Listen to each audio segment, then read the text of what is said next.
شرور أنفسنا ومن سيئات أعمالنا ومن يهده الله فلا مضل له ومن يضلل فلا هادي له وأشهد أن لا إله إلا الله وحده لا شريك له وأشهد أن محمدًا عبده ورسوله يا أيها الذين آمنوا اتقوا الله حق تقاته ولا تموتن إلا وأنتم مسلمون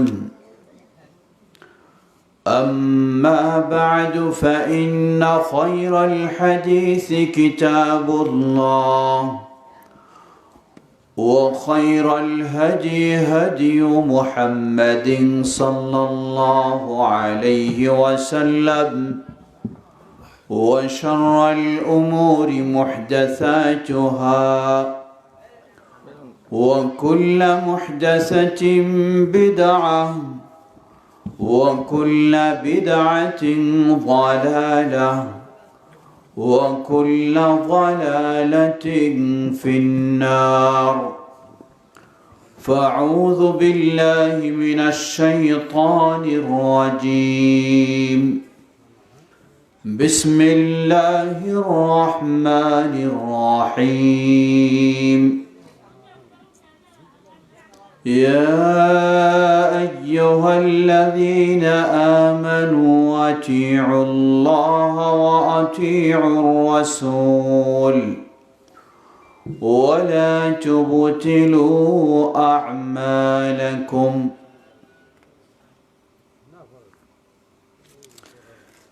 সিরাজগঞ্জ জেলা অন্তর্গত উল্লাপাড়া থানায় অবস্থিত খাদিজাতুল কুবরা মহিলা হাফিজিয়া ও কওমিয়া মাদ্রাসা কর্তৃক আয়োজিত আজকের এই ইসলামী জালসার সম্মানিত সভাপতি,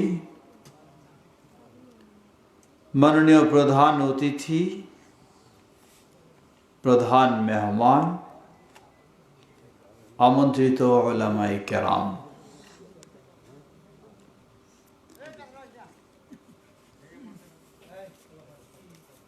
বিশেষ করে যারা সেই মাগরিবের পর থেকে এই গভীর রাত পর্যন্ত বক্তব্য রেখেছেন, তাদের মাঝে দীর্ঘক্ষণ আলোচনা রেখেছেন মাওলানা মোহাম্মদ শাহাদাত বিন ইউসুফ আলী ও অন্যান্য বক্তা এবং অতিথিবৃন্দ।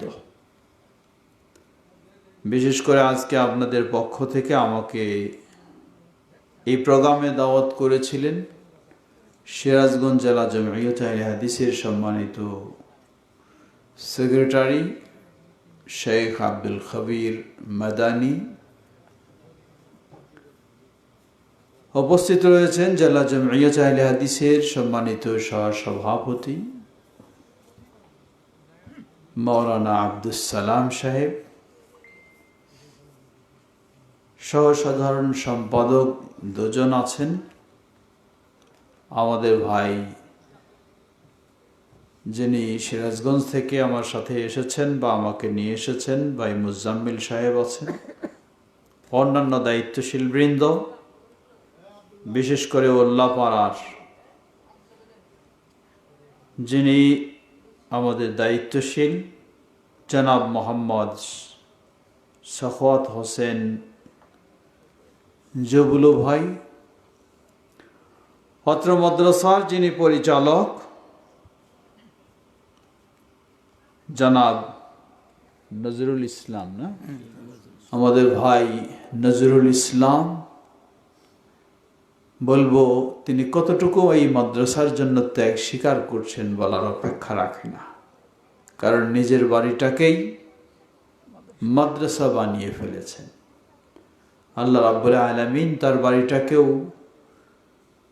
জান্নাতের হিসাবে কবুল করেন। সমবেত প্রাণ প্রিয় দিনী ভাই ও পর্দার আড়ের বোনেরা, বক্তব্য আমরা অনেক শুনেছি। শীতের রাত, আপনাদের অনেক কষ্ট হচ্ছে, খুব দীর্ঘ সময় আমরা নেব না। এই মাদ্রাসা হচ্ছে মহিলা মাদ্রাসা। মহিলা যাকে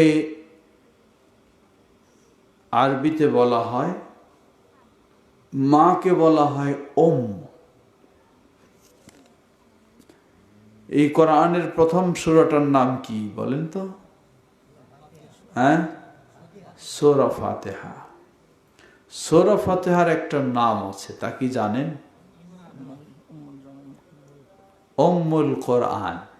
সূরা ফাতিহার অনেকগুলি নাম, তার মাঝে একটা প্রসিদ্ধ নাম হলো উম্মুল কোরআন। এর মানে কোরআনের মা। তাহলে কোরআনের মা যদি এই সূরা, তাহলে বাকি সূরাগুলি কোরআনের কি বাচ্চা? কোরআনের মা অর্থ কি এখানে? এখানে কোরআনের মা অর্থ হলো কোরআনের মূল বিষয়গুলি।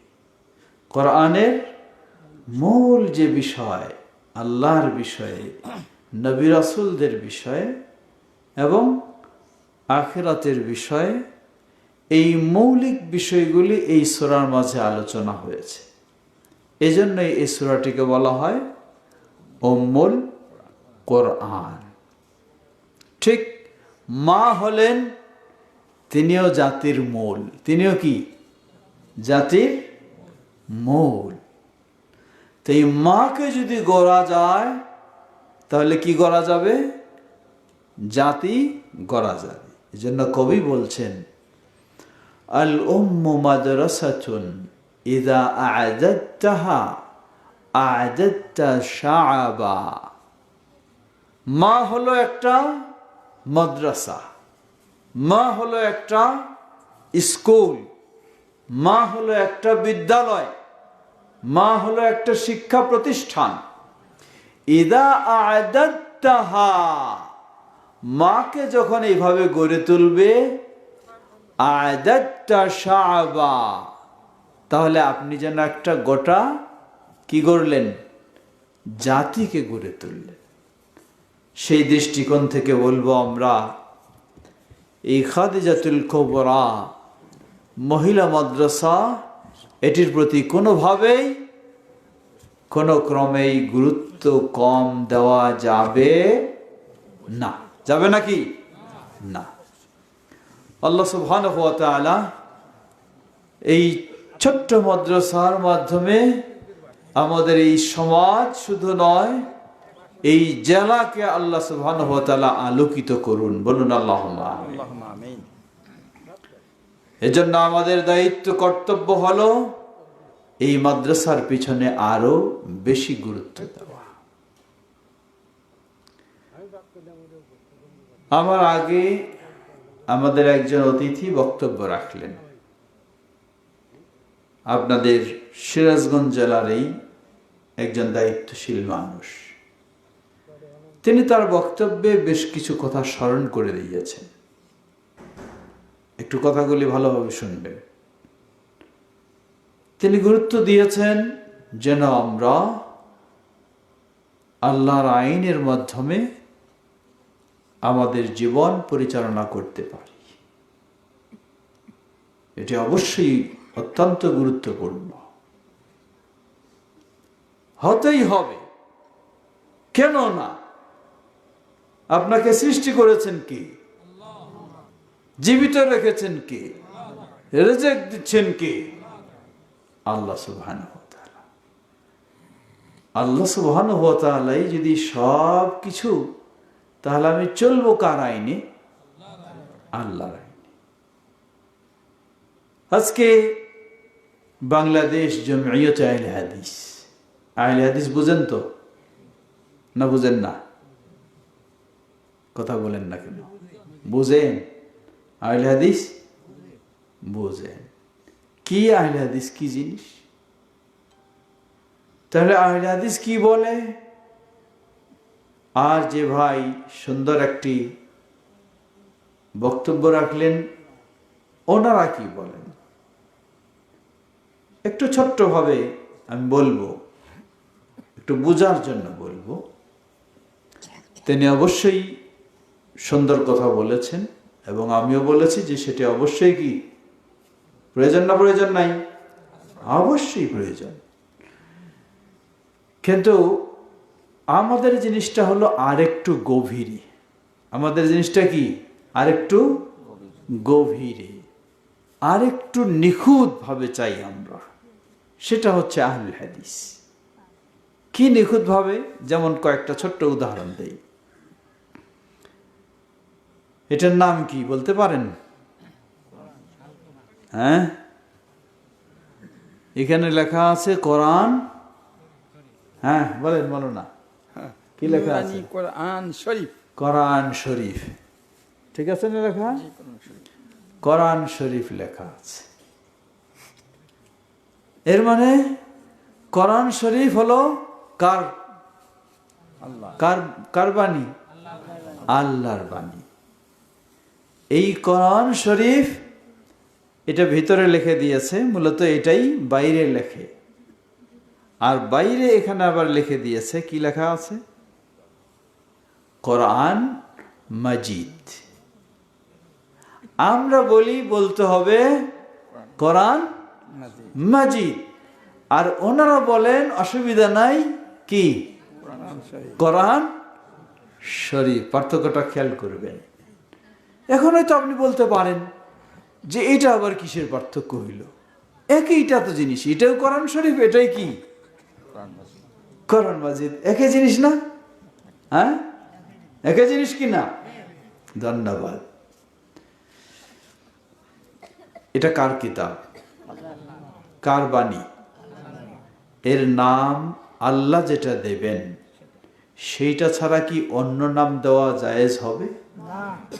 অন্যায় হবে না ন্যায় হবে?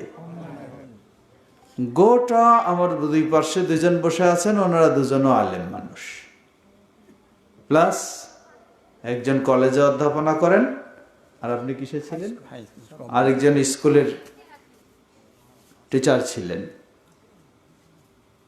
দুজনেই শিক্ষিত মানুষ এবং শিক্ষক মানুষ।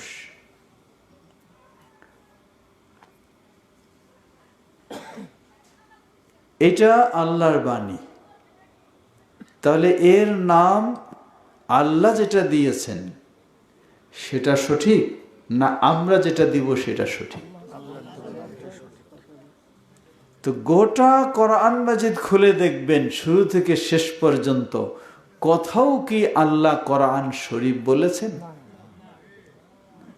গোটা কোরআন 114টি সূরার প্রতিটি লাইন খুঁজে দেখুন, কোথাও আল্লাহ কোরআন শরীফ বলেন নাই। তাহলে আল্লাহর কিতাব আল্লাহ কোরআন শরীফ বলেন নাই। আমি যদি বলি ন্যায় না অন্যায়? কথা বুঝবেন ভালো করে, জবাব দিবেন, কিন্তু চুপ থাকলে চলবে না। জবাব না দিলে বুঝবো দুইটা জিনিস, হয় ঘুমাইতেছেন, নয় আমার কথা বুঝতেছেন না। আরেকটা থাকতে পারে কি, আমার কথা ভালো লাগে না, এজন্য কথা বলতেছেন না। তাহলে কি বললাম? কার কিতাব? আল্লাহ সুবহানাহু ওয়া তাআলা নাম দিয়েছেন কাফ ওয়াল কোরআনুল মাজিদ, কোরআন মাজিদ। আল্লাহ নাম দিয়েছেন ইয়াসিন ওয়াল কোরআনিল হাকিম। আল্লাহ নাম দিয়েছেন কোরআনুল কারীম। মনে রাখবেন, আল্লাহ নাম দিয়েছেন কোরআন মাজিদ, কোরআন হাকিম, কোরআন কারীম। কোথাও আল্লাহ সুবহানাহু ওয়া তাআলা 114টা সূরার মধ্যে কোরআন শরীফ বলেন নাই। আল্লাহর রাসূল সাল্লাল্লাহু আলাইহি ওয়াসাল্লাম যার উপরে এই কোরআন নাজিল হয়েছে তিনিও কোথাও কোরআন শরীফ তিনি কোনোদিন তার জীবনে বলেন নাই। অগণিত অসংখ্য সাহাবী যাদের সামনে যাদেরকে কেন্দ্র করে এই কোরআন নাজিল হয়েছে তারাও কোনোদিন কোরআন শরীফ বলেন নাই। তাহলে এখন বলুন, স্বয়ং যিনি কেতাবের মালিক, যার বাণী, তিনি কোরআন শরীফ বলেন নাই, যার উপরে নাজিল হলো প্রথমে তিনি মুহাম্মদ সাল্লাল্লাহু আলাইহি সাল্লাম কোরআন শরীফ বলেননি, এবং যাদের জন্য যাদের সামনে নাজিল হলো সাহাবায়ে কেরাম তারাও কোনোদিন কোরআন শরীফ বলেননি, আর আমি যদি এখন কোরআন মাজিদ বাদ দিয়ে কোরআন শরীফ বলি, ন্যায় না অন্যায়? এটা অপরাধ হবে কি না? অপরাধ হবে। আহলুল হাদিসেরা বলতে চায় কোরআনকে বলতে হবে আল্লাহ যেই নাম দিয়েছেন সেটাই, আর অন্যরা বলতে চায় কোনো একটা বললেই হলো। পার্থক্য বুঝেছেন এবার? হ্যাঁ, বুঝবেন কিন্তু পার্থক্য। অন্যরা বলেন যে আরে নামটা নিয়ে কি যায় আসে, আসল তো হলো কোরআন পড়া, কোরআন শিখা, সেটা হলেই হলো, আর নাম কোনো বিষয় নাই, যে কোনো একটা নাম বললেই হলো। তাই তারা বসাই দিয়েছে কি? কোরআন শরীফ। আর আহলুল হাদিসেরা বলে কোরআন অবশ্যই শিখতে হবে, কোরআন অবশ্যই জানতে হবে, কোরআন অবশ্যই মানতে হবে, এবং এই কোরআনকে কোরআনের নাম দিয়েই চিনতে হবে, নিজের মন গড়া নাম দিয়ে নয়। এটা হলো কি? আহলুল হাদিস। পার্থক্য বুঝেছেন এবার? খেয়াল রাখবেন। ঠিক এমনই ভাবে ইসলামের সব বিষয়ে একজন আসে আপনাকে বলবে, আরে আপনি এত কথা বলতেছেন, মানুষ নামাজে পড়ে না, নামাজটা পড়ুক, নামাজটা পড়লেই তো হলো। কেউ দাঁড়ায় পড়ুক, কেউ বসে পড়ুক, কেউ হাত বাঁধে পড়ুক, কেউ হাত ছেড়ে পড়ুক, কেউ হাত মাথায় বাঁধে পড়ুক, অসুবিধা নাই, পড়ুক, নামাজটা তো পড়লেই হলো। ঠিক আছে না? হ্যাঁ, বুঝে ঠিক বলবেন, খালি ঠিক বলবেন টাইম নেই, কথা বুঝছে? ঠিক আছে, এটা একজন বলে, একজন মানে অনেকজন বলে, কিন্তু আহলুল হাদিসেরা কি বলে? আহলুল হাদিসেরা বলে 1400 বছর পূর্বে আমাদের প্রিয় রাসূল সাল্লাল্লাহু আলাইহি ওয়াসাল্লাম তিনি বলেন, সল্লু কামা রাআইতুমুনি উসাল্লি, খালি পড়লেই হলো না, বরং তোমরা আমাকে যেভাবে দেখেছো সেইভাবে তোমরা সালাত আদায় করো। লিল্লাহি তাকবীর। পার্থক্য এবার বুঝেছেন? সুতরাং মনে রাখবেন, অবশ্যই আমাকে ইসলাম মেনে চলতে হবে, কিন্তু নিজের মতো ইসলাম মেনে চললে এই ইসলামের কোনো মূল্য পাওয়া যাবে না। আমাদের দেশে কত রকমের ইসলাম মানুষ মানে। আপনারা উল্লাহ পাড়ার মানুষ, পাশেই তো শাহজাদপুর নাকি, এর ভিতরেই তো এনায়েতপুর নাকি, হ্যাঁ, কত কিছু আছে, হ্যাঁ আছে না? কত কিছু আছে। কি আছে? আল্লাহর চেয়েও বেশি ক্ষমতাশীল মানুষ সেখানে আছে। কি বলবেন? আল্লাহর চেয়েও বেশি ক্ষমতাশীল মানুষ আছে। এরাও দাবি করে কিসের দাবি করে? এরা তো হিন্দু নাকি, খ্রিস্টান, হ্যাঁ, ইহুদি, বৌদ্ধ, এরাও কি? এরাও দাবি করে মুসলমান, এরাও দাবি করে মুসলমান। কিন্তু মরিদানদের আল্লাহর প্রতি যতটুকু শ্রদ্ধা বিশ্বাস, মরিদানদের পীর সাহেবের প্রতি তার চেয়েও বেশি শ্রদ্ধা বিশ্বাস। আমাদের দেশে প্রসিদ্ধ পীর যিনি হক্কানি পীর, সেই প্রসিদ্ধ হক্কানি পীর সাহেবরা যে বই পুস্তক প্রচার করে, যেগুলি দিয়ে মানুষকে শিক্ষা দেয়, একটি প্রসিদ্ধ বই, সেই বইয়ের নাম বলতেছি না, পীরের নাম বলছি না, এই বইয়ের মাঝে একটা কাহিনী নিয়ে আসছে পীরের কত গুরুত্ব বোঝানোর জন্য। পীর সাহেবের এক ভক্ত মারা গেছে। ভক্ত মারা গেলে তার তো আত্মীয় স্বজন, কারো বাবা মারা গেলে কি সন্তানেরা খুব আনন্দিত? কষ্ট পাবেই, চাই বাবা বেঁচে থাকুক। স্বামী মারা গেলে স্ত্রী চাইবে স্বামী বেঁচে থাকুক, স্ত্রী মারা গেলে স্বামী চাইবে বেঁচে থাকুক। মারা গেছে, এখন পীর সাহেবের কাছে চলে গেছে যে আমাদের অমুক মারা গেল, এটা তো হয় না, কেমনে হবে? আমরা চাই আপনি আল্লাহর কাছে দোয়া করেন, আল্লাহ যেন তারে জিন্দা করে দেয়। ভালো কথা, আল্লাহর কাছে দোয়া করবে আল্লাহ যেন জিন্দা করে দেয়। মানুষ মারা গেলে আল্লাহর কাছে দোয়া করলে তো আবার জীবিত হয়ে যাবে, তাই না? হ্যাঁ, আল্লাহর নবী দোয়া করলেই তো হবে, প্রমাণ আছে এমন? নাই। যার জীবন শেষ, দুনিয়ার আয়ু শেষ, শেষ, আর ফিরানোর সুযোগ একমাত্র আল্লাহ পারবেন, কোনো অসম্ভব নয়। আল্লাহ তাকে জীবন দিতে পারবেন, কিন্তু আল্লাহ দেবেন না, এটাই সাধারণ নিয়ম, যে আল্লাহ তাকে আবার কি করবেন না, পুনরুত্থান কিয়ামতের মাথায় উঠাবেন, কিন্তু এমনি চাইলেই আবার আল্লাহ তাকে জীবন দিয়ে দিবেন এমন না।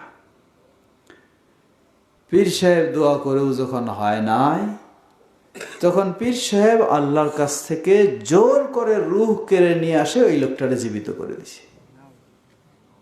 নাউজুবিল্লাহ বললেন না সুবহানাল্লাহ বলবেন? পীরের কত বড় ক্ষমতা দেখেন। নাউজুবিল্লাহ, আল্লাহু আকবার। কেউ যদি এই বিশ্বাস রাখে যে আমার পীর সাহেবের ক্ষমতা কার চেয়ে বেশি,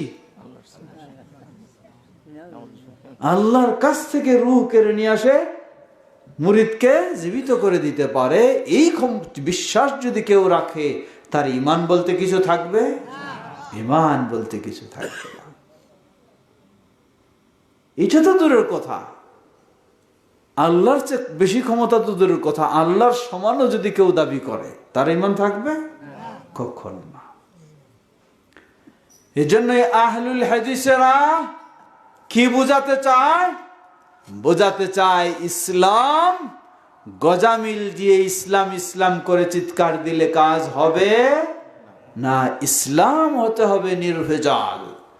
তারাকতু ফীকুম আমরাইন লান তাদিল্লু মা তামাসসাকতুম বিহিমা কিতাবাল্লাহি ওয়া সুন্নতি। ওই 1400 বছর পূর্বে নবী সাল্লাল্লাহু আলাইহি ওয়াসাল্লাম স্পষ্টভাবে ঘোষণা দিয়েছেন, জেনে রাখো আজকে তোমরা আমাকে সামনে রেখে হেদায়েতের পথে চলছো, ঈমানের পথে চলছো, ইসলামের পথে চলছো, এমন এক সময় আসবে আমি থাকবো না, বিদায় নিয়ে চলে যাব, কিন্তু সেই সময়ও ইসলামের উপরে থাকতে হলে তারাকতু ফীকুম আমরাইন, তোমাদের মাঝে রেখে গেলাম মাত্র কয়টি জিনিস? দুটি জিনিস। যতক্ষণ পর্যন্ত তোমরা এই দুটি জিনিসকে আঁকড়ে ধরবে, কখনো তোমরা পথভ্রষ্ট হবে না। একটি হলো কিতাবুল্লাহ, আল্লাহর কিতাব আল কোরআনুল কারীম, অপরটি হলো সুন্নতি, নবী মুহাম্মদ সাল্লাল্লাহু আলাইহি সাল্লামের সুন্নাহ বা হাদিস। লিল্লাহি তাকবীর। এটাই হলো আহলুল হাদিসদের কথা, যে ইসলাম মানবো, বাপ দাদা কেমনে চলেছেন সেই অনুযায়ী, এটার নাম ইসলাম না। ইসলাম হলো কোরআন এবং সহিহ হাদিস। কিছু ভাইয়েরা আবার বলেন যে আপনারা সহিহ হাদিস বলতেছেন কেন? জবাব, আমরা শুধু সহিহ হাদিস বলিনি, কারণ হাদিসের নামে সমাজে অসংখ্য মিথ্যা কথা ছড়িয়ে রয়েছে। কিসের নাম দিয়ে? হাদিসের নাম দিয়ে। এগুলির মাধ্যমে মানুষের ঈমান আকীদাটা নষ্ট হয়ে যায়। যেমন একটা উদাহরণ, ছোট্ট উদাহরণ দিই। কলবুল মুমিনে আরশুল্লাহ, মুমিনের কলব হলো আল্লাহর আরশ। সুবহানাল্লাহ বলবেন না নাউজুবিল্লাহ? হ্যাঁ, একটু ভাববেন। কেউ ভাবতেছে কলবুল মুমিনে আরশুল্লাহ মানে মুমিনের হৃদয়টা আল্লাহর আরশ, তাহলে কত ভালো কথা। একটু চিন্তা করে দেখেন, আল্লাহ বড় না আপনি বড়? হ্যাঁ, আল্লাহ বড়। তাহলে আল্লাহ যদি বড় হয়, আর আল্লাহ যদি আপনার কলবের ভিতরে হয়ে যায়, তাহলে কে বড় হইলে? এবার বলেন তো, হ্যাঁ? এবার বড় কি? যদি বলেন আল্লাহ বড়, আবার যদি বলেন আল্লাহ আপনার কলবের ভিতর, তাহলে বড় কি হইল? আল্লাহু আকবার। আপনি বড়, আল্লাহ ছোট। আপনার কলবের ভিতর ঢুকে গেছেন আল্লাহ। নাউযুবিল্লাহ। এই কলবুল মুমিনে আরশুল্লাহ, মুমিনের হৃদয় হলো আল্লাহর আরশ। এখান থেকে তারা বলতেছে আল্লাহ আমার কলবের ভিতরে। এটি সম্পূর্ণ কুফরি কথা। কি কথা? কুফরি কথা। এটি আমরা বলছি না। 1300 বছর পূর্বে ইমাম আবু হানিফা রাহিমাহুল্লাহ তিনি বলেন, যে ব্যক্তি এই ধরনের কথা বলে ফাকাদ কাফারা, সে কুফরিতে লিপ্ত হয়ে গেছে। কেন? লিআন্নাল্লাহ তাবারাক ওয়া তাআলা قال الرحمن على العرش استوى وعرش الله فوق 7 سماوات। আল্লাহ বলছেন, দয়াময় আল্লাহ তিনি আরশের উপরে রয়েছেন, আর আরশটা হলো 7ম আসমানের উপরে। তাহলে আল্লাহ কিভাবে আপনার কলবের ভিতরে? এজন্য ইমাম আবু হানিফা রাহিমাহুল্লাহ বলেন, যে এই আকীদা পোষণ করবে সে কি হয়ে যাবে? কাফের হয়ে যাবে, মুসলিম থাকতে পারে না। তো যেটা বলছিলাম যে এই জাল কথাগুলি হাদিসের নামে সমাজে ছড়িয়ে রয়েছে। এজন্য ইমাম আবু হানিফা রাহিমাহুল্লাহ তিনি বলেন, ইদা সাহহাল হাদিস ফাহুয়া মাযহাবি। জেনে রাখো, কোন হাদিস যদি সহিহ বলে প্রমাণিত হয়, ইমাম আবু হানিফা রাহিমাহুল্লাহ বলেন সেটাই হলো আমার মত ও পথ। বলুন আলহামদুলিল্লাহ। তাহলে এজন্য আহলুল হাদিসেরা বলে ইসলাম মানে শুধু চলে আসছি যেমন তেমন এটাই নয়। ইসলাম মানে কোরআন এবং সহিহ হাদিসের আলোকে আমাদেরকে আমাদের আকীদা বলেন, আমাদের ইবাদত বলেন, আমাদের আমল বলেন, তথা ইসলামের প্রতিটি জিনিস সেভাবে পালন করতে হবে। এক ব্যক্তিগত জীবনে বলুন, পারিবারিক জীবনে বলুন, সামাজিক জীবনে বলুন, রাষ্ট্রীয় জীবনে বলুন, সর্বক্ষেত্রেই কোরআন এবং সহিহ হাদিসের আলোকে আপনাকে পরিপূর্ণ ইসলাম মেনে চলতে হবে। তাহলেই আপনি হতে পারবেন খাঁটি মুসলিম, খাঁটি আহলুল হাদিস। আল্লাহ আমাদের সবাইকে সেই পথে চলার তৌফিক দান করুন। বলুন আল্লাহুম্মা আমিন। প্রিয় ভাইরা আমার, আজকে এই মাহফিল যেহেতু মহিলা মাদ্রাসার পক্ষ থেকে, শ্রোতা পুরুষ না নারী বেশি? কারা বেশি? এটা জবাব দিবেন। কারা পুরুষ বেশি না নারী বেশি? এখানে পুরুষরা বলতে একটু লজ্জা পাইতেছে। হ্যাঁ, আমাদের চেয়ে তারা বেশি, এটা কেমনে বলি? হ্যাঁ, বললে তো তাদের এই জয় নাকি না? যেটা বাস্তব বলবেন আপনি। আল্লাহ রাসূল সাল্লাল্লাহু আলাইহি ওয়াসাল্লাম বলেন, সহিহুল বুখারীর হাদিস, আমাকে জাহান্নাম দেখানো হলো, জাহান্নামে আমি দেখলাম কে বেশি? পুরুষরা বেশি। হ্যাঁ, এইবার মুখ খুলতেছেন নাকি? হ্যাঁ, এইবার মুখ খুলতেছেন। হ্যাঁ, এখন বোঝা যায় যে অন্যের পক্ষে নাকি? পুরুষ জাহান্নামে কম, নারী জাহান্নামে বেশি। এটি আনন্দের বিষয় নয়। নারী কি? নারী হয় আমার মা, অথবা আমার স্ত্রী, অথবা আমার মেয়ে, অথবা আমার বোন। এর বাইরে তো আর নারী কেউ না, ঠিক না? তাহলে জাহান্নামে যদি নারী বেশি হয়, এরাই তো যাবে, আর তো কেউ না। তাহলে এটা তো আমার জন্য আনন্দের বিষয় নয়। আমার মা জাহান্নামে যাবে, আমার জীবন সঙ্গিনী স্ত্রী জাহান্নামে যাবে, বা আমার কলিজার টুকরা মেয়ে জাহান্নামে যাবে, বা আমার বোন জাহান্নামে যাবে, এটা তো কখনো আমার জন্য আনন্দের বিষয় হতে পারে না।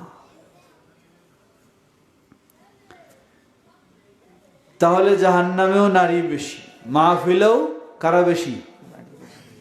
অধিকাংশ মাহফিলে দেখবেন পুরুষ বেশি না মহিলা বেশি? মহিলা বেশি। তাহলে মাহফিলেও তো মহিলা বেশি, হইল কেমনে তাহলে?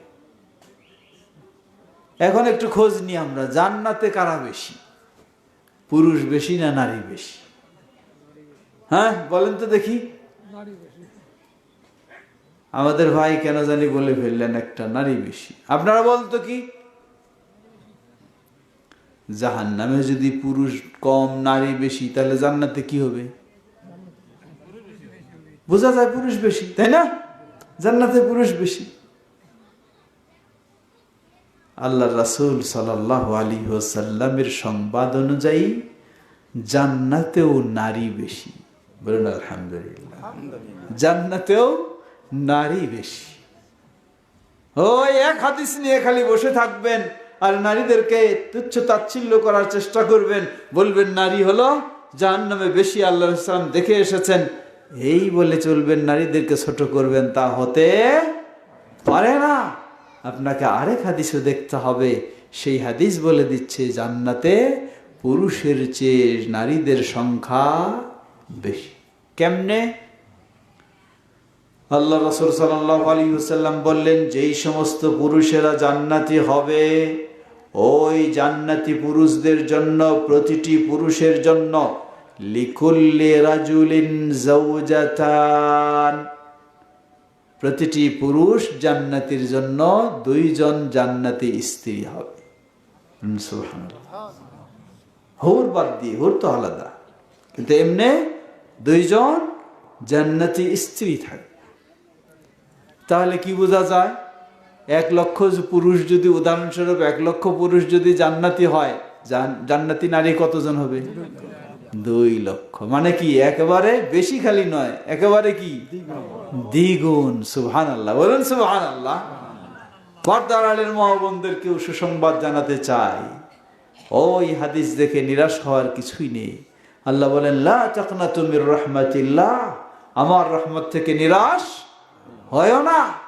নিরাশ হওয়ার কিছুই নেই, বরং আপনার জীবনটাকে গড়ে তোলার চেষ্টা করবেন। যেই হাদিসে বলা হয়েছে জাহান্নামে বেশি নারী দেখলেন, মহিলা সাহাবী জিজ্ঞাসা করে বললেন, হে আল্লাহ রাসূল সাল্লাল্লাহু আলাইহি ওয়াসাল্লাম, জিজ্ঞাসা করলেন কি কারণ, নারীদের অপরাধটা কি? কয়েকটি কারণ বলেছেন, তার মাঝে বলেছেন ইয়াকফুরুনাল আশির, মেয়েদের অপরাধ হলো তারা স্বামীর প্রতি অকৃতজ্ঞ বেশি, স্বামীর সাথে ভালো ব্যবহার করে না, কৃতজ্ঞতা প্রকাশ করে না।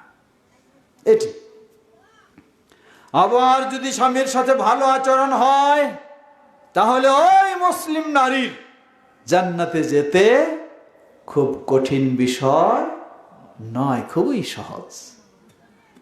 সুপ্রসিদ্ধ হাদিস, আল্লাহ রাসূল সাল্লাল্লাহু আলাইহি ওয়াসাল্লাম বললেন, আইয়ু ইমরাআতিন সাল্লাত খামসাহা, কোন মুসলিম নারী যদি দিনরাত 24 ঘন্টায় কয় ওয়াক্ত? 5 ওয়াক্ত সালাত আদায় করে। তবে এই ধরনের গভীর রাত পর্যন্ত ওয়াজ শুনলে ফজরটা না পড়লেও চলবে। চলবে না? সুবহানাল্লাহ। কষ্ট যেখানে বেশি, সওয়াব সেখানে বেশি। আল্লাহ রাসূল সাল্লাল্লাহু আলাইহি ওয়াসাল্লাম বললেন, জেনে রাখো, কিয়ামতের দিন মানুষেরা, মুমিনেরা যখন জান্নাতে যাবে, জান্নাতের সব ধরনের নিয়ামত তারা পাবে। এরপরেও তাদের একটু বাকি থাকবে একটা। কি বাকি? তারা চাইবে জান্নাতে স্বচক্ষে আল্লাহকে দেখার। সুবহানাল্লাহ।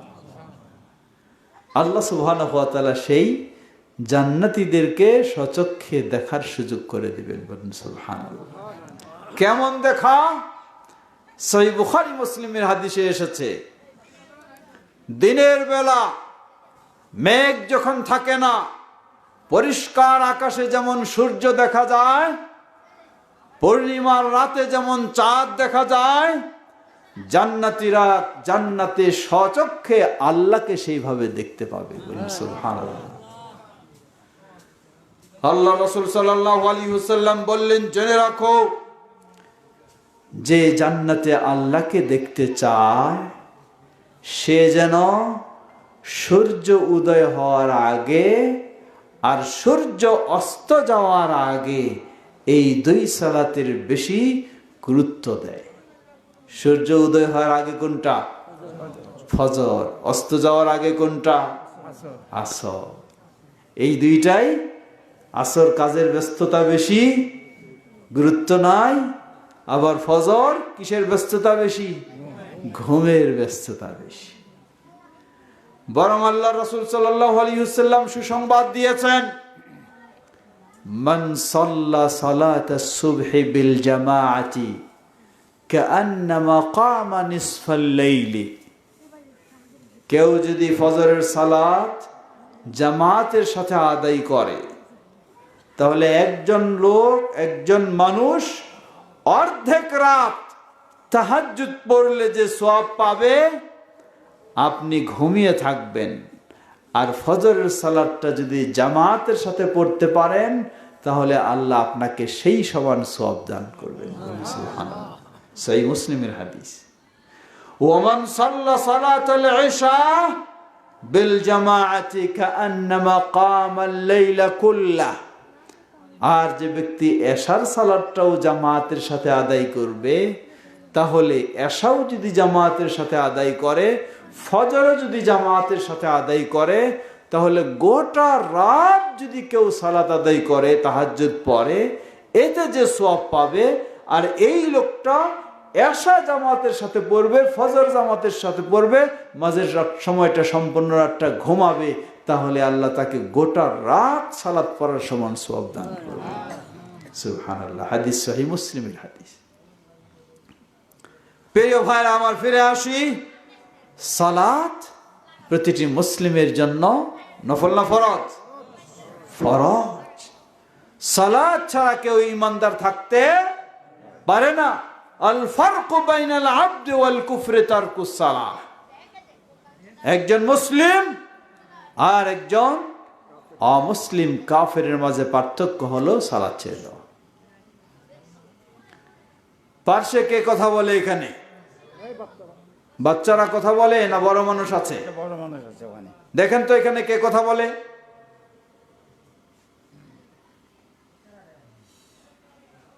প্রিয় ভাইরা আমার, সালাত প্রতিটি মানুষকে আদায় করতেই হবে, নারী হোক পুরুষ হোক। বিশেষ করে অনেক যুবকেরা রয়েছে, তারা বলে যে এখন তো কি যৌবনকাল, আনন্দ ফুর্তির সময়, এখন না, আর একটু বয়স হোক তারপরে। ও যুবক, তুমি কি জানো আরেকটু বয়স হবে তুমি নামাজি হবা, তারপর তুমি মৃত্যুবরণ করবা? তোমার মতো কত যুবক সকালে বের হয়, সন্ধ্যায় ঘরে ফিরতে পারে না, আগেই বিদায় নিয়ে যায়।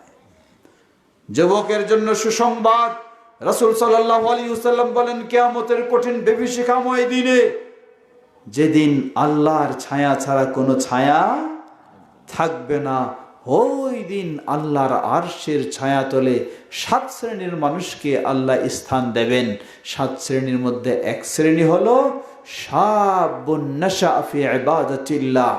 ওই যুবক, যেই যুবক তার যৌবনকাল আল্লাহর আনুগত্য ইবাদতের মধ্য দিয়ে অতিবাহিত করবে। বলেন সুবহানাল্লাহ।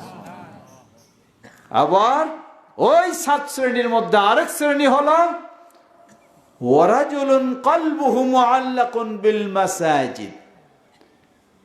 এমন ব্যক্তি, সে যেখানেই যাক, হাটে যাক, বাজারে যাক, অফিসে যাক, কিন্তু তার অন্তরটা যেন লেগে আছে কোথায়? মসজিদে। মসজিদে সালাত পড়লো জোহরের, বের হলো তার কাজে, কিন্তু অন্তরটা মসজিদে যেন লেগেই রয়েছে, আবার কখন মসজিদে যাব। আসরে গেল, আসর পড়লো, আবার বের হয়ে আসলো নিজের কাজের জন্য, কিন্তু মন যেন টানে মসজিদের দিকে। আবার মাগরিবের সময় হবে, মাগরিব যাবে।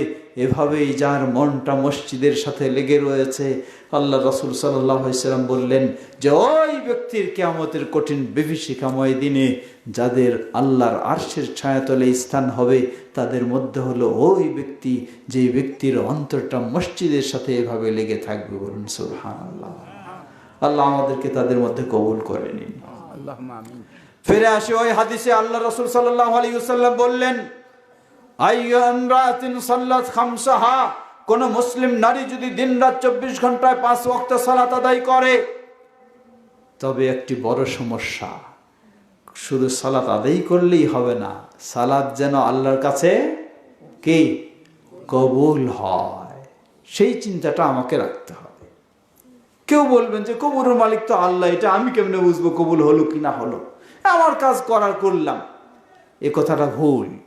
কবুলের মালিক আল্লাহ, এটা ঠিক। আমি জানবো কিনা সেটাও ঠিক নয়, ঠিক আল্লাহ জানবেন। কিন্তু আমাকে তো চেষ্টাটা রাখতে হবে যেন আমার সালাতটা আল্লাহর কাছে কবুল হয়। আমি যদি খালি ওই মোরগের মতো ঠকর দিয়ে বের হয়ে চলে গেলাম, এটাকে কার নামাজ বলা হয়েছে? মুনাফিকের নামাজ। এইভাবে হতে পারে না। অবশ্যই আমাকে চেষ্টা করতে হবে আমারটা যেন আল্লাহর কাছে কবুল হয়। আমাদের সামাজিক কিছু ভুল প্রচার শিক্ষার কারণে মেয়েদের সালাতে অনেক ত্রুটি রয়েছে। তাদেরকে শিক্ষাও দেওয়া হয়, তাদের দোষ নেই। আলেম ওলামারা শিক্ষা দেয়, কি বলে? মেয়েরা রুকু করবে, কুজু হয় রুকু করবে, পুরুষের মতো পিঠটাকে সোজা করবে না। সেজদা দিবে, মাটিতে যেন অর্ধেকটা শুয়ে পড়েছে এইভাবে সেজদা দিবে, হাত ফেলে দিবে, পা ফেলে দিবে, দিয়ে সেজদা দিবে। আল্লাহ রাসূল সাল্লাল্লাহু আলাইহি ওয়াসাল্লাম স্পষ্ট বললেন, এইভাবে যদি রুকু করে সেজদা দেয় তার সালাত হবে না। সুতরাং একজন মেয়ে মানুষ, তাকেও পুরুষদের মতো সুন্দরভাবে যে পদ্ধতি রাসূল সাল্লাল্লাহু আলাইহি শিক্ষা দিয়েছেন, নিজে করেছেন, সেইভাবেই রুকু করতে হবে। সেজদার সময় যেই 7 অঙ্গে সেজদা দিয়েছেন আল্লাহ রাসূল সাল্লাল্লাহু আলাইহি ওয়াসাল্লাম শিক্ষা দিয়েছেন, সেইভাবে একজন মেয়ে মানুষেরও সেজদা হতে হবে। তার তো পর্দা অবশ্যই থাকবে। কিছু খরা যুক্তি দিয়ে বলা হয়, যদি পুরুষের মতো রুকু করে তাহলে এটা পর্দার খেলাফ হবে, যদি পুরুষের মতো সেজদা দেয় তাহলে হাতগুলি ফাঁকা করে রাখে তাহলে নাকি পর্দার খেলাফ হবে। এটি পাগলামি ছাড়া কিছুই নয়। মেয়ে মানুষেরা কি পুরুষের মতো অর্ধেক কাপড় পরে সালাত আদায় করবে? না, তাকে ঢিলা ঢালা গোটা বডিটাই তাকে সুন্দরভাবে ঢেকে নিয়ে পড়তেই হবে। সুতরাং পর্দার খেলাফ কখনোই নয়। কিন্তু প্রতিটি মুসলিম নারী, তার সালাত হতে হবে রাসূলুল্লাহ সাল্লাল্লাহু আলাইহি ওয়াসাল্লাম যেভাবে শিক্ষা দিয়েছেন সেভাবেই। তিনি বলেন, সাল্লু কামা রাআইতুমুনি উসাল্লি, তোমরা সালাত আদায় করো যেভাবে তোমরা আমাকে সালাত আদায় করতে দেখেছ। অতএব একজন মেয়ে মানুষ, মৌলিক কিছু নারী পুরুষের মাঝে পার্থক্য রয়েছে, কিন্তু উঠা বসা, রুকু সেজদা, হাত বাঁধা, হাত তোলা, সেগুলির ক্ষেত্রে নারী পুরুষের মাঝে কোনো পার্থক্য নেই। আল্লাহ রাসূল সাল্লাল্লাহু আলাইহি ওয়াসাল্লাম বললেন, কোন মুসলিম নারী যদি দিনরাত 24 ঘন্টায় 5 ওয়াক্ত সালাত আদায় করে, ওয়াসামাত শাহরাহা, রমাদানের সিয়াম পালন করে, ওয়া হাফিজাত ফারজাহা, এবং বেপরদায় চলে, নাকি না শুনতেছেন? বেপরদায় না পর্দায়? পর্দায়। সালাত যেমন ফরজ, পর্দাও তেমন কি ফরজ। ইসলাম পর্দার বিধান দিয়ে নারীদের জন্য কঠিন করেনি, বরং পর্দার বিধান দিয়ে নারীদের সম্মান মর্যাদা বৃদ্ধি করে দিয়েছে, ঠিক কিনা? যখন আমাদের মা বোনেরা পর্দার সাথেও বাইরে বের হতো, এমনকি রাস্তাঘাটে বাসে উঠলেও কোনো পুরুষ কখনো একজন পর্দানশীল মেয়ে মানুষকে দাঁড়িয়ে রেখে কখনো পুরুষ বসে থাকতো না, ঠিক কিনা? কিন্তু যখন একজন মেয়ে মানুষ তার পর্দা ফেলে দিয়ে বেপর্দায় চলছে, এখন দাঁড়িয়ে থাকলেও কোনো পুরুষ তার প্রতি দয়া করে না। আমি যেমন দাঁড়াই তুমিও তেমন দাঁড়াও, ঠিক কিনা? হ্যাঁ, এজন্য এটি ইসলাম দিয়েছে নারীদের সম্মান বৃদ্ধির জন্য, মর্যাদা বৃদ্ধির জন্য। আল্লাহ রাসূল সাল্লাল্লাহু আলাইহি ওয়াসাল্লাম বললেন, কোন মুসলিম নারী যদি দিনরাত 24 ঘন্টা 5 ওয়াক্ত সালাত আদায় করে, রমাদানের সিয়াম পালন করে, পর্দার সাথে জীবন যাপন করে, ওয়া আতাআত বালাহা, এবং তার স্বামীর সাথে ভালো আচরণ করে, এই 4টি বৈশিষ্ট্য কোন মুসলিম নারীর মাঝে পাওয়া গেলে ওই মুসলিম নারীকে কিয়ামতের কঠিন বিভীষিকাময় দিনে বলা হবে, কিলা লাহা দুখুলিল জান্নাতা বিআইয়ি বাবিন শি'তি। দুনিয়ার জীবনে কষ্ট করে সালাত আদায় করেছো, সিয়াম পালন করেছো, পর্দার সাথে জীবন যাপন করেছো, স্বামীর সাথে ভালো আচরণ করেছো, যার বদৌলতে তোমার জন্য আজকে সুসংবাদ হলো তোমার সামনে জান্নাতের সব দরজাগুলি খুলে দেওয়া হয়েছে। যেই দরজা দিয়ে ইচ্ছা হয় তুমি সেই দরজা দিয়ে জান্নাতে প্রবেশ করো। বলুন সুবহানাল্লাহ, কি বিশাল সুসংবাদ! এই যখন সুসংবাদ, এখন জান্নাতের নারীদের সংখ্যা পুরুষের চেয়ে কম হবে না বেশি হবে? হ্যাঁ, কারণ পুরুষের চেয়ে জান্নাতে নারীদের যাওয়া সহজ না কঠিন? সহজ। বলুন আলহামদুলিল্লাহ। ওই নারী যাকে জান্নাতে যাওয়ার সুসংবাদ দেওয়া হবে, ওই নারী যদি আমার মা হয় আমার জন্য আনন্দের বিষয় না? আমার স্ত্রী হয় আমার জন্য আনন্দের বিষয় নয়? আমার কলিজার টুকরা মেয়ে যদি হয় আনন্দের বিষয় নয়? তাহলে আমার দায়িত্ব মাকে সহযোগিতা দেওয়া। মা যদি বেনামাজি হয় তাকে নামাজি বানানোর চেষ্টা আমাকে করতে হবে, ভদ্রতার সাথে, নম্রতার সাথে। বেপর্দায় চললে মাকে পর্দার কথা বলতে হবে, স্মরণ করে দিতে হবে। স্ত্রী, তাকে সেভাবেই গড়ে তুলতে হবে। কন্যা, সেভাবেই তাকে মানুষ করতে হবে। তাহলে সত্যি আমরা সবাই জান্নাতে যেতে পারবো, সবাই সৌভাগ্যশীল হতে পারবো ইনশাআল্লাহ। কথা দীর্ঘ করব না, শেষ করতে চাই। তবে মনে রাখবেন, সব কিছুর মাঝে দুটি জিনিস আমাদেরকে সব সময় মনে রাখতে হবে। প্রথম জিনিস হলো আল্লাহর তাওহীদ বা একত্ববাদের উপর প্রতিষ্ঠিত থেকে সকল প্রকার শিরক থেকে মুক্ত হতে হবে। কি থেকে? সকল প্রকার শিরক থেকে। সালাত আদায় করেছি অনেক, বারে বারে মক্কায় গিয়ে হজ করেছি, উমরায় করেছি, দান সৎকার হিসাব নেই, কিন্তু যদি শিরকে লিপ্ত হয়ে যায় তাহলে সব শেষ, সব শেষ। জান্নাত আমার হারাম হয়ে যাবে। আল্লাহ বলেন সূরা মায়েদা ৭২ নম্বর আয়াত, ইন্নাহু মান ইউশরিক বিল্লাহ ফাকাদ হারামাল্লাহু আলাইহিল জান্নাহ ওয়া মাওয়াহুন নার ওয়া মা লিয-যালিমিনা মিন আনসার। ইন্নাহু মান ইউশরিক বিল্লাহ, যে আল্লাহর সাথে শিরকে লিপ্ত হয়, ফাকাদ হারামাল্লাহু আলাইহিল জান্নাহ, আল্লাহ বলছেন আল্লাহ তাদের জন্য জান্নাতকে হারাম করে দেন। বলেন নাউযুবিল্লাহ। ওয়া মাওয়াহুন নার, অপরিহার্য করে দেন জাহান্নাম।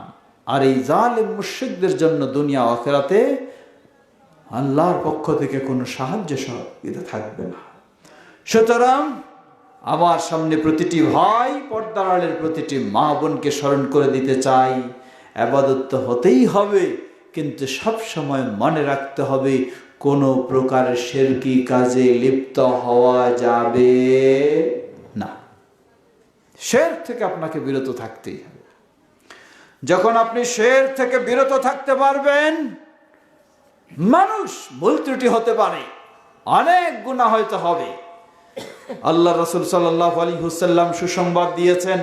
আল্লাহ রাব্বুল আলামিন বলেন হাদিসে কুদসি, ইয়া ইবনা আদম লাউ আতাইতানি বিকুরাবিল আরদি খাতায়া ওয়া লাম তুশরিক বি শাইআ লা আতাইতুকা বিকুরাবিহা মাগফিরা। হে আদম সন্তান, জেনে রাখো, যদি তুমি আমার কাছে আসো গোটা পৃথিবীর সমান গুনাহ নিয়ে, কিন্তু শর্ত একটি, তুমি আমার সাথে কখনো শিরকে লিপ্ত হও নাই, শিরক মুক্ত। লা আতাইতুকা বিকুরাবিহা মাগফিরা, তাহলে সুসংবাদ হলো আমিও তোমাকে গোটা পৃথিবীর সমান ক্ষমা দান করব। বলুন সুবহানাল্লাহ। সুতরাং জীবনের সর্বক্ষেত্রে মনে রাখতে হবে, শিরক থেকে আমাদেরকে মুক্ত হতে হবে। প্রকাশ্য শিরক তো আমরা বুঝি, কিন্তু শিরক অপ্রকাশ্য রয়েছে। কিভাবে শিরক হয়? শিরকের সংক্ষিপ্ত সহজ পরিচয় হলো, যে বিষয়গুলি আল্লাহর জন্য সীমাবদ্ধ, এই বিষয়গুলি যদি অন্য কারোর জন্য করা হয় তাহলে কি হয়ে যাবে? শিরক হয়ে যাবে। সেজদা কার জন্য সীমাবদ্ধ? আল্লাহর জন্য। যদি অন্য কারোর জন্য দেই তাহলে কি হবে? তবে পীর সাহেবের জন্য দিলে হবে না, নাকি? হ্যাঁ, জামাই বাবু যদি নতুন জামাই যদি শ্বশুর শাশুড়ির কাছে মাথা নত করে, এটা শিরক হবে না? হবে শিরক, সব শিরক। কারণ মানুষের মাথা নত পাওয়ার অধিকার রাখেন একমাত্র কে? আল্লাহ। অন্য কাউকে দিলে, সেটি গাছকে দেন, পাথরকে দেন, মানুষকে দেন, লিডারকে দেন, বসকে দেন, আর পীরকে দেন, আর বাবা মাকে দেন, সব শিরক। প্রিয় ভাইরা আমার, ঠিক তেমনই ভাবে আল্লাহর বিষয়ে আপনি বিশ্বাস করবেন।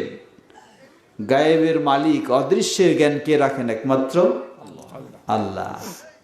যদি মনে করেন যে আমাদের সমাজে একজন কি রয়েছে, গণক রয়েছে, এই গণক কি গণনা করে সবকিছু ভবিষ্যতের খবর জানায় দিতে পারে, কি এটা কি হবে? শিরক। কারণ আল্লাহ বলেন ওয়া ইনদাহু মাফাতিহুল গায়ব লা ইয়ালামুহা ইল্লা হু, তার কাছে রয়েছে গায়েবের সব চাবিকাঠি, তিনি ছাড়া আর কেউ জানে না। এজন্য আল্লাহ রাসূল সাল্লাল্লাহু আলাইহি ওয়াসাল্লাম খুব কঠিন ভাবে বললেন মান আতা আররাফান লাম তুকবাল সালাতুহু 40 লাইলাতান, রাওয়াহু মুসলিম, সহিহ মুসলিমের হাদিস। কেউ যদি কোনো গণক জ্যোতিষীর কাছে যায়, জাদুকরের কাছে যায়, পাঞ্জিয়ারের কাছে যায়, জিনের সাধকের কাছে যায়, সাধু যাবে শুধু, লাম তুকবাল সালাতুহু 40 লাইলা, তাহলে 40 রাত পর্যন্ত তার সালাত কবুল হবে না। নাউযুবিল্লাহ।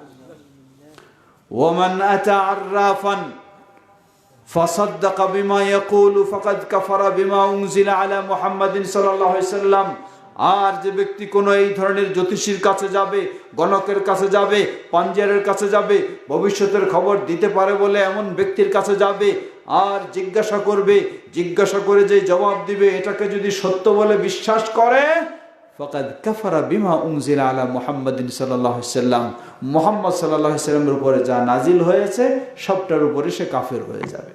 নাউযুবিল্লাহ। কারণ এই ভবিষ্যতের খবর একমাত্র কে রাখেন? আল্লাহ। অন্যের কথা আপনি সত্য বলে বিশ্বাস করা মানে সেও ভবিষ্যতের খবর দিতে পারে বলে আপনি মেনে নিলেন, বিশ্বাস করলেন, যার ফলে আপনি কোরআনের প্রতি আর মুসলিম থাকতে পারবেন। প্রিয় ভাই আমার, এই ধরনের অসংখ্য বিষয় রয়েছে। কিছু বিষয় রয়েছে রাষ্ট্রীয় বিষয়, হয়তো আপনার পক্ষে সম্ভব নয়, এখানে আপনি অক্ষম অপারগ, কিন্তু যেটা আপনার পক্ষে সম্ভব সেটাতে তো আপনি লিপ্ত হলে আল্লাহর কাছে কোনো ওজর পেশ করতে পারবেন না। এজন্যই আল্লাহ সুবহানাহু ওয়া তাআলা আমাদেরকে নির্দেশনা দিয়েছেন, প্রতিটি বাবা মার দায়িত্ব হলো সন্তানদেরকে ছোট বয়সেই শিক্ষা দিতে হবে, তারা যেন শিরকের ক্ষেত্রে কি হয়, সচেতন সতর্ক হয়। আল্লাহ বলেন সূরা লুকমান, আল্লাহ শিক্ষা দিচ্ছেন,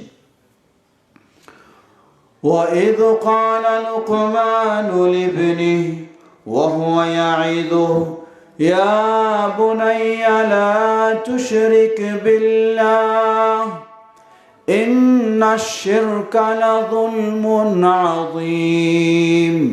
স্মরণ করুন লুকমানের কথা, যখন তিনি তার কলিজার টুকরা সন্তানকে উপদেশ দিতে গিয়ে বললেন, হে প্রিয় বৎস, লা তুশরিক বিল্লাহ, তুমি কখনো আল্লাহর সাথে শিরকে লিপ্ত হয়ো না। ইন্নাশ শিরকা লাযুলমুন আযীম, কারণ পৃথিবীর বুকে মহা অপরাধ, অন্যায় হলো কি? যারা বলেন কি? শিরক।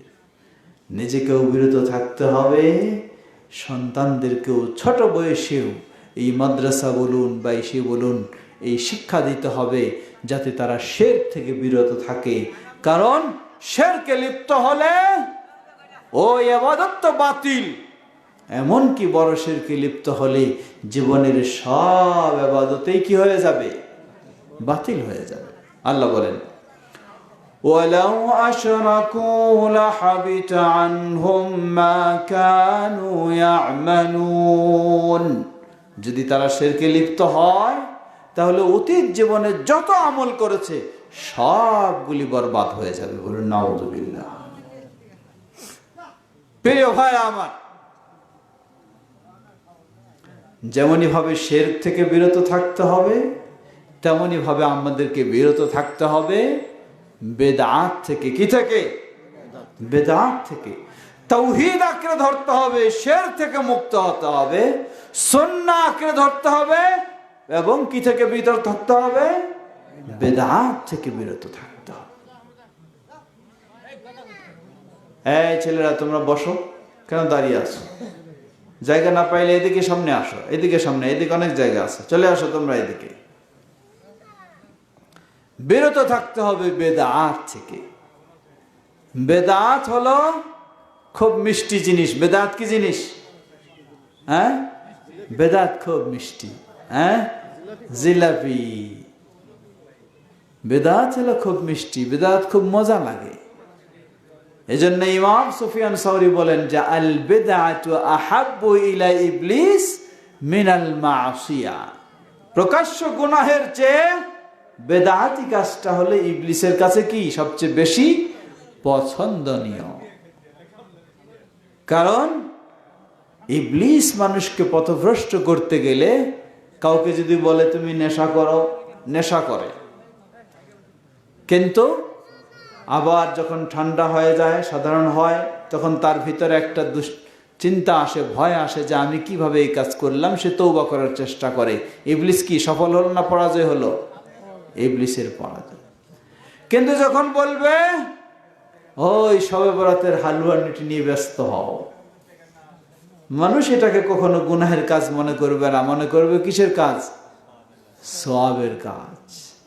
এই সওয়াবের কাজ করেই মনে করে করতে থাকবে, কোনোদিন এটা থেকে তওবা করতে চাইবে না। যার ফলে এই গুনাহের মধ্য দিয়ে সে বিদায় নিবে, ইবলিস সেখানে সফল হয়। এজন্যই ইবলিসের কাছে মানুষকে পথভ্রষ্ট করার জন্য সবচেয়ে বড় পছন্দনীয় জিনিস হলো ইবলিসের কাছে বেদাত। আমাদের সকলকে মনে রাখতে হবে, সুন্নাহ যেমন আঁকড়ে ধরতে হবে, বেদাত থেকে তেমন আমাদেরকে বিরত থাকতে হবে। ভালো লাগলেই শুধু করা যাবে এমনটি নয়, আমাদের সবসময় বেদাত থেকে, ভয়াবহ বিষয় এটি থেকে বিরত থাকতে হবে। তাহলে আমরা আল্লাহর কাছে সফল হতে পারবো। কারণ নবী সাল্লাল্লাহু আলাইহি ওয়াসাল্লাম বলেন, মান আমিলা আমালান লাইসা ফীহি আমরুনা ফাহুয়া রাদ্দুন। যে ব্যক্তি এমন কোন আমল করবে যেই আমলের ক্ষেত্রে আমাদের কোনো নিয়ম নীতি নির্দেশনা নেই, ফাহুয়া রাদ্দুন, সেটি প্রত্যাখ্যানযোগ্য, কখনো গ্রহণযোগ্য নয়। আপনার দৃষ্টিতে অনেক সুন্দর ইবাদত করলেন, কিন্তু আল্লাহ এটি কখনো গ্রহণ করবেন না, কারণ এটি নবী সাল্লাল্লাহু আলাইহি ওয়াসাল্লামের নিয়ম অনুযায়ী হয় না। প্রিয় ভাইরা আমার, তাই আসুন আমরা আমাদের জীবনকে গড়ে তোলার চেষ্টা করব। ওই যে ইসলামের শুরু, আশহাদু আল্লা ইলাহা ইল্লাল্লাহু ওয়াহদাহু লা শারীকা লাহু, আর দ্বিতীয় ওয়া আশহাদু আন্না মুহাম্মাদান আবদুহু ওয়া রাসূলুহু। এই দুই ধারাই আমাদেরকে আমাদের জীবনটা গড়ে তুলতে হবে। প্রথম হলো আশহাদু আল্লা ইলাহা ইল্লাল্লাহু ওয়াহদাহু, আল্লাহর তাওহীদ একত্ববাদের উপর প্রতিষ্ঠিত হওয়া, লা শারীকা লাহু, সকল প্রকার শিরক থেকে মুক্ত থাকা। দ্বিতীয় হলো ওয়া আশহাদু আন্না মুহাম্মাদান আবদুহু ওয়া রাসূলুহু, জীবনের সব কাজ আল্লাহর জন্য করব, কিন্তু অনুসরণ করব কার? রাসূলুল্লাহ সাল্লাল্লাহু আলাইহি ওয়াসাল্লামের, এবং সকল প্রকার বেদাত থেকে মুক্ত থাকব। এটি হলো আহলুল হাদিসদের দাওয়াত, এটি হলো আহলুল হাদিসদের আকীদা, বিশ্বাস। আমরা যেন সেভাবেই আমাদের জীবনকে গড়তে পারি এবং আমাদের নতুন প্রজন্ম তাদেরকেও সেভাবে গড়ে তুলতে পারি, আমাদের মাদ্রাসার সেই বাচ্চাদেরকেও গড়ে তুলতে পারি। আল্লাহ আমাদের সকলকে সে তৌফিক দান করুন, বলুন আল্লাহুম্মা। কথা দীর্ঘ করতে চাই না, শীতে আপনাদের কষ্টও হচ্ছে। আবার আমাদের টার্গেট হলো কি? খালি ওয়াজ শোনা না, ফজরের সালাত আদায় করা। ফজরের সালাত, ফজর যেন কারো ছুটে না যায়। সেজন্য আমাদেরকে সময় মতোই ঘুমে যে বিশ্রামে যেতে হবে, যাতে ফজর আমরা ঠিকভাবে আদায় করতে পারি। আল্লাহ আমাদের সবাইকে সে তৌফিক দান করুন। পরিশেষে আজকে আমরা যেই মাদ্রাসা খাদিজাতুল কুবরা মহিলা হাফেজিয়া মাদ্রাসার উদ্যোগে সুন্দর আলোচনা সভার আয়োজন, সেই মাদ্রাসার জন্য আমরা সবাইকে বলবো, আমরা যদি আমাদের সন্তানদেরকে জান্নাতি সন্তান হিসেবে গড়ে তুলতে চাই, তাহলে এমনই মাদ্রাসাকে আমাদের গুরুত্ব দিতে হবে। না হলে দেখবেন আপনার মেয়েকে, আপনার ছেলেকে অনেক নামি দামি স্কুলে পড়াবেন ঠিকই, কিন্তু তার মাঝে নেই কোনো ইসলামী শিক্ষা, নেই কোনো ইসলামী আদর্শ। ওই সন্তান যখন বড় হবে, বড় হয়ে আগে আপনাকেই ঘর থেকে বাইরে বের করবে, ঠিক কিনা? কিন্তু সন্তানকে যখন কোরআন সুন্নাহর আলোকে, ইসলামের আলোকে শিক্ষা দেবেন, এই সন্তান যত বড়ই হোক, ওই সন্তান কখনো বাবা মার সাথে দুর্ব্যবহার করতে পারে না। সে বাবা মার সাথে সবসময় সদাচরণ করবে। এমনকি ওই সন্তানের মুখ দিয়ে বের হবে, রব্বের হামহুমা কামা রব্বায়ানি সগীরা। আমরা যেন সেভাবেই আমাদের সন্তানদেরকে গড়ে তোলার লক্ষ্যে এই মাদ্রাসাকেও গড়ে তুলতে পারি। আল্লাহ আমাদের সবাইকে সে তৌফিক দান করুন। কথা দীর্ঘ না করে পরিশেষে আবারও এই আহ্বান রেখে আমরা যেন নিজেদের জীবনকে তাওহীদ ও সুন্নাহর আলোকে এবং শিরক ও বিদআত মুক্ত হিসাবে গড়ে তুলতে পারি। আল্লাহ আমাদের সকলকে সেই পথে চলার তৌফিক দান করুন। আমাদের মাঝে উপস্থিত অনুপস্থিত যারা অসুস্থ রয়েছেন, আল্লাহ সকলকে পরিপূর্ণ সুস্থতা দান করুন। আমাদের যে প্রিয় মাদ্রাসার উদ্যোগে আজকে আয়োজন, আল্লাহ এই মাদ্রাসাকে কবুল করে নিন। যিনি আমাদের ভাই, কি নাম, নজরুল ইসলাম, তার এই অবদানকে, চেষ্টাকে আল্লাহ কবুল করে নিন। আমরা যেন তার সাথে সকলেই সহযোগিতা দিতে পারি। আল্লাহ আমাদের সবাইকে সে তৌফিক দান করুন। আমাদের প্রিয়জন, বাবা মা, ভাই বোন যারা বিদায় নিয়ে চলে গেছেন, আল্লাহ তাদের ভুল ত্রুটি ক্ষমা করে তাদেরকে জান্নাতুল ফেরদৌস নসিব করুন। আর যারা বেঁচে রয়েছি, সকলেই যেন ঈমানের উপরে অটল থেকে ঈমানের পথেই আমরা পরিচালিত হতে পারি। ঈমানের সাথে আমাদের বিদায় হয়, আল্লাহ আমাদের জন্য সেটি কবুল করে নিন। আমাদের স্নেহের সন্তানদেরকে যেন ইসলামের আলোকে গড়ে তুলতে পারি। আল্লাহ আমাদের সে তৌফিক দান করুন। আল্লাহ আমাদের দেশকে হেফাজত করুন। এই দেশকে কোরআন সুন্নাহ অনুযায়ী ইসলামের আলোকে চলার তৌফিক দান করুন। আজকে বিশ্বব্যাপী নির্যাতিত মাজলুম মুসলিমদেরকে আল্লাহ হেফাজত করুন। সেই সিরিয়ার মুসলিমদেরকে আল্লাহ হেফাজত করুন। ফিলিস্তিনের মুসলিমদেরকে আল্লাহ হেফাজত করুন। আমাদের এই দেশকে আল্লাহ সকল ষড়যন্ত্র থেকে হেফাজত করুন। ربنا آتنا في الدنيا حسنة وفي الآخرة حسنة وقنا عذاب النار. ربنا لا تزغ قلوبنا بعد إذ هديتنا وهب لنا من لدنك رحمة إنك أنت الوهاب.